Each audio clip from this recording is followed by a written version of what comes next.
government forces and SPLM IO are responsible for 38% of conflict-related casualties in the second quarter of this year, 2022. The UN mission in South Sudan has said. In a statement seen by iRadio, the UNMISS stated that the government forces and the SPLM IO are relying on allied militias to engage in conflict. The report also revealed that cases of conflict-related sexual violence are emerging despite an overall decrease in the number of civilians affected by violence across the country. UNMISS latest report indicated that violence in South Sudan dropped slightly, but sexual violence cases arise.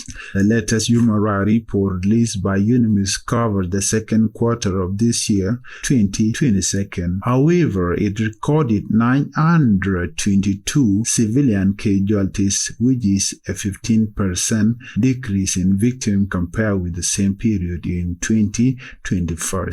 The increase is 218% in conflict-related sexual violence, rape, and gang rape, among other forms of sexual violence linked to conflict during this quarter. The exponential surge in sexual and gender-based violence is completely unacceptable, impacting most severely on the women and girls.